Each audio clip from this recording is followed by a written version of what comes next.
नमस्कार, मैं पुष्पन राजपूत शास्त्री स्मार्ट ट्रिक्स पर आपका हार्दिक स्वागत करता हूं। तो साथियों, आज हम इलेक्ट्रॉनिक मैकेनिक TT2 जो कि जिसका यूनिट नंबर 8 जो कि इलेक्ट्रॉन न्यूमेटिक का है, इसके MCQ क्वेश्चंस पर चर्चा करेंगे, जिसमें आप इसके सिलेबस के अकॉर्डिंग देखेंगे कि pneumatic power source, components and control elements, बाल्ब एंड स्विच और सिंबल्स के बारे में चर्चा करेंगे। तो चलिए वीडियो की शुरुआत करते हैं। क्वेश्चन नंबर पहला दिया गया है आपको कि फुल फॉर्म ऑफ CPS, यानी कि CPS का फुल फॉर्म क्या है। ऑप्शन नंबर ए दिया है capacitive proximity switch, option number B capability proximity switch, option number C capacitive power switch, option number D none of these. आपका answer होगा option number A capacitive proximity switch. Next question number 2 है full form of IPS। IPS का full form क्या है।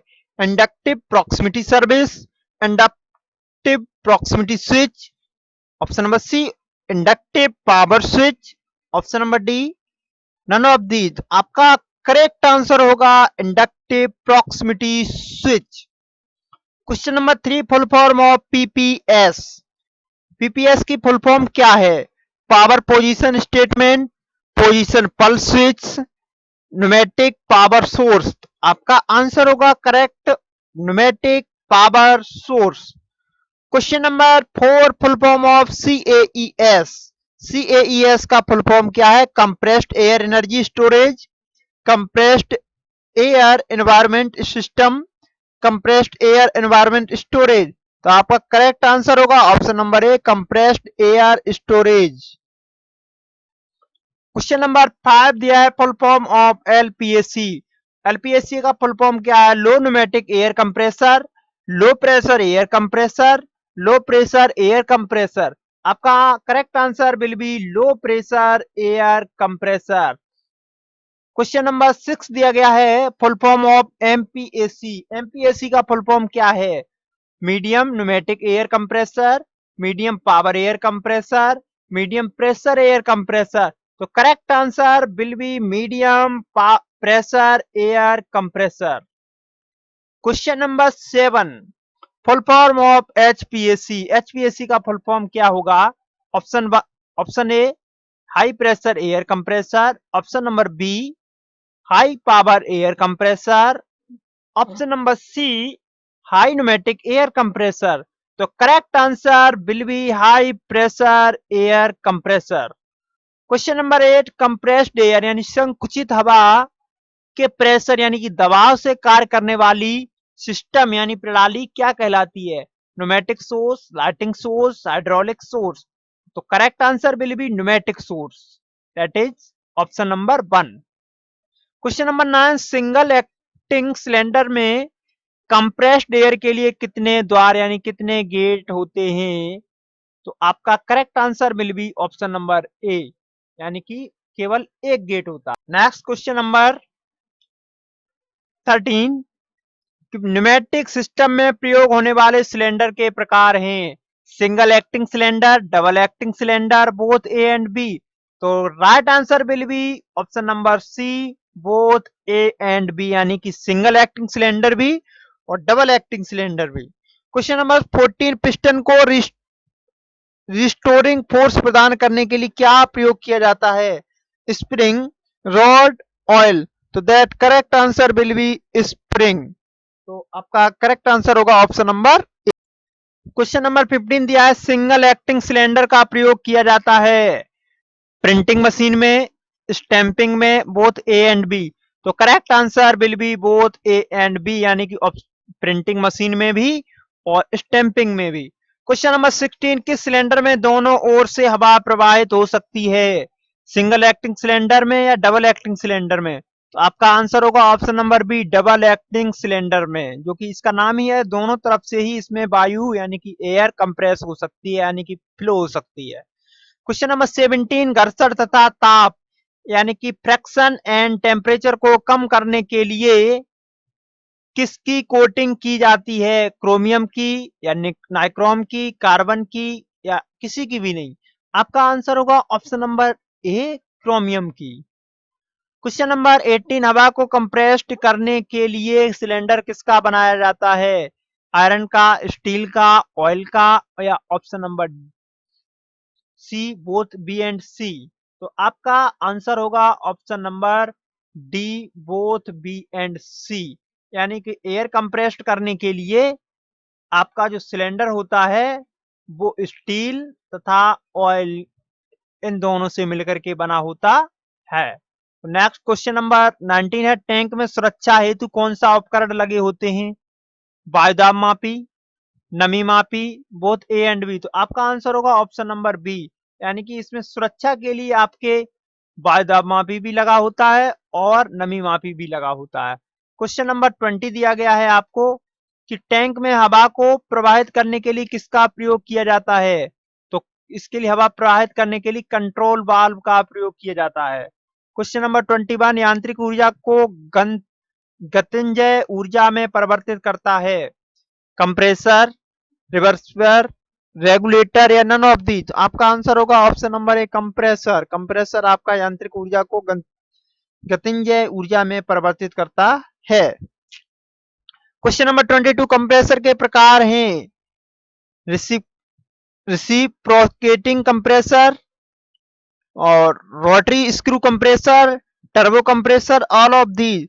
तो आपका answer होगा option number D, यानी कि जो भी ये तीन ऑप्शन दिए गए हैं वो तीनों ही आपके कंप्रेसर के प्रकार हैं। क्वेश्चन नंबर 23 दिया गया है कि न्यूमेटिक बैटरी कहलाती है कंप्रेसर या रिजर्वियर या रेगुलेटर या नन ऑफ दी। तो आपका आंसर होगा रिजर्वोयर।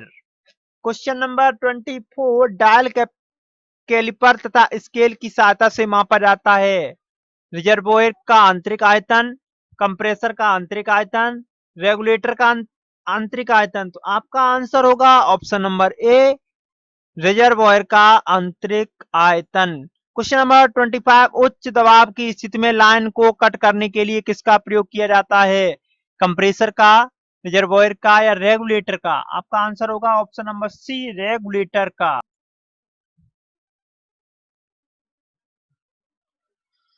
नेक्स्ट क्वेश्चन नंबर 25 दिया गया है आपका, उच्च प्रेशर की स्थिति में लाइन को कट करने के लिए किसका प्रयोग किया जाता है? कंप्रेसर का, रिजर्वियर का, रेगुलेटर का, या ऑप्शन नंबर डी दिया है नन ऑफ दी। आपका आंसर होगा ऑप्शन नंबर सी, रेगुलेटर का।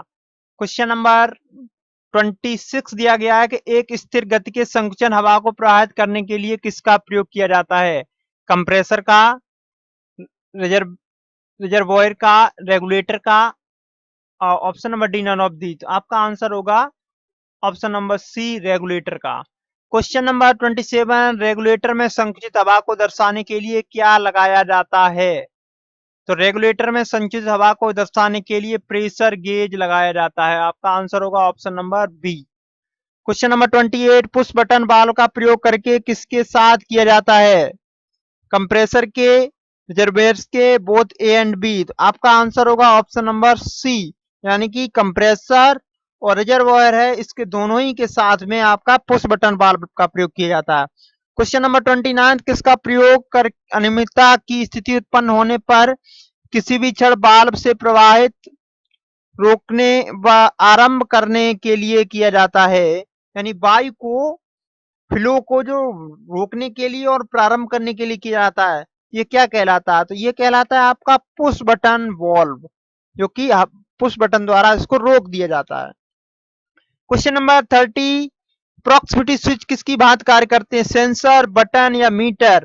तो आपका आंसर होगा ऑप्शन नंबर ए, सेंसर की भांति प्रॉक्सिमिटी बटन्स यानी जो कि स्विच होते हैं वो कार्य करते हैं।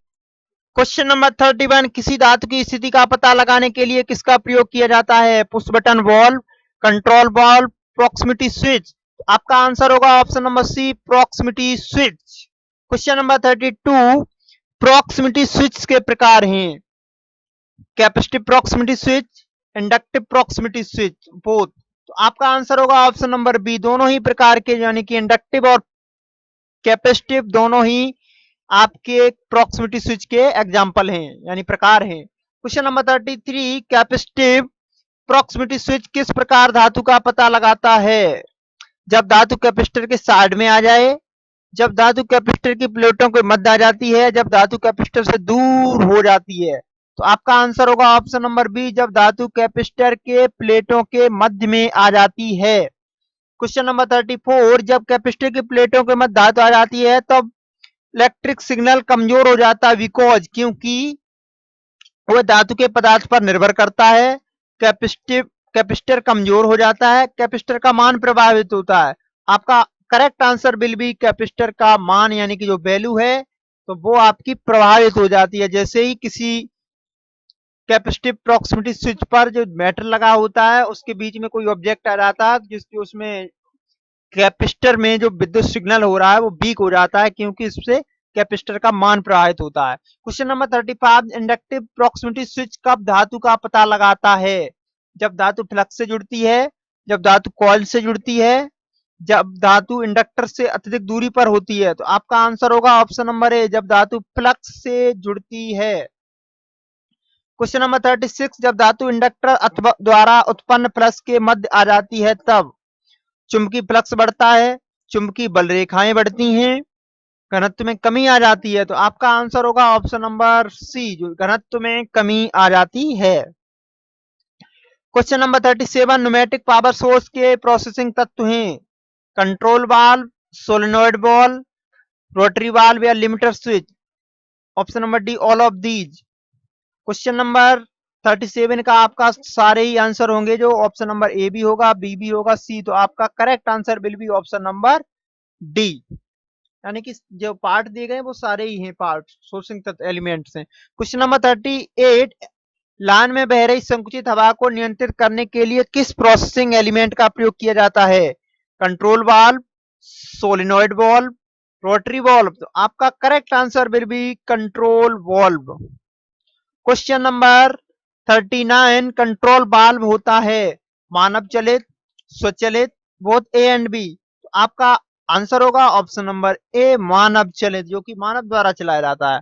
क्वेश्चन नंबर 40 दिया है, कंट्रोल वाल्व की तरह कार्य करता है rotary valve, shuttle valve, solenoid valve. आपका आंसर होगा option number C, solenoid valve. तो दोस्तों इससे आगे के क्वेश्चन आपको मिलेंगे पार्ट 2 में। यदि वीडियो पसंद आया हो तो लाइक कीजिए और शेयर कीजिए। धन्यवाद।